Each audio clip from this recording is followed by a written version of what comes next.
What I do is put over very serious messages, but in an entertaining and, above all, interactive way.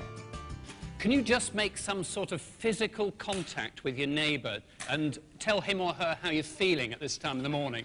Can you just do that, please? I mean, can you just... Very often there's a barrier between the speaker and those spoken to, and you need to break it down by getting people to touch their neighbour, talk to them. This is very much their event, not just something they're going to be spoken at. And what I find is that there's a difference here between two styles of presenting. One which I call wizardry. In other words, there's some brilliant presentation, round of applause, collect check, leave room. Not necessarily in that order. And what I call alchemy, where what you're trying to do is actually touch into people's own ability to transform themselves, to bring their full commitment and passion to bear on the business they're running. Something you've seen before, but with a new twist. 9 dots, you've got to join them all with 4 straight lines without the pen leaving the paper. What do people do? They have self-limiting boundaries, so they don't go outside the 9 dots. And they go, that's what you do. The following answer was sent by the author, by a 9-year-old girl to the author of a famous book on creativity. She said, forget about 4 lines. She said, you can do it with 1 line. This is saying, we are going to change the box of our whole industry.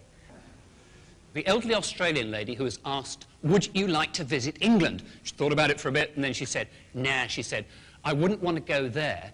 Isn't that where all the convicts come from? Now, you have to stop a minute and think about it. It's a very...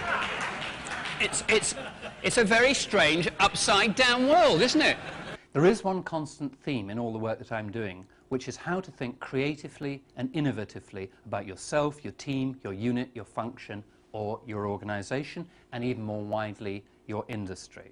The #1 blind spot that all leaders, and everyone in this room is a leader, that all of us have, is we overestimate the power of what we say and underestimate the power of what we do and are seen to do. When I'm speaking at one of these conferences, I do research to understand enough about the business so that I know what the major issues are. I'm not telling people how to run their business, but what I am doing is touching in to their own creativity and passion to run their own concern much better and more effectively. Let's have really fantastic quality ideas. When I say blue, red, green, have the ideas, select the best ones as a team that come into each of those 3 categories, and go slightly green on it, make the idea really concrete enough so we could really see it in action. Don't come up with soft, fluffy stuff that says, listen to our customers better. Great, yes, you need to, and how? If you have 5 a month, we have the top 10 on an annual basis gets a real prize. Yeah. So who's on first? The team that volunteers... Well, there we go. Our most innovative idea, this is a global term, a trophy for cock-up of the month. We fix the issue for the customer. The most innovative thing that we came up with was to invite customers. There seems to be an incredible amount of creativity in the room. This isn't just for the sake of a conference, this is for real. Organisations need to innovate or die. It's a very simple message. How do we actually do it? A basic premise of my work is that it's difficult to think in fresh and creative ways because of the problem of experience. So what I do is give people visual illusions, examples. When General Electric had a serious problem with quality in their aeroplane engines over Chicago in 1984, one of these planes, what happened was the plane nearly crashed due to a quality problem. The quality director brought the pilot and the tape of the last few minutes of that flight in front of his quality engineers. And he said that did more good than a whole year's worth of quality training. What have you had from me today? You've had a number of models.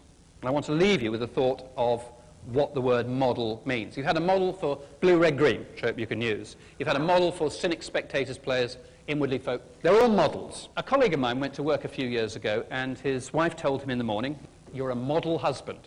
He went home in the evening, and he said, darling, what did you mean a model husband? And she thought about it for a bit, and then she said, look it up in the dictionary. And he did, and there it was. A model is a small working imitation of the real thing. So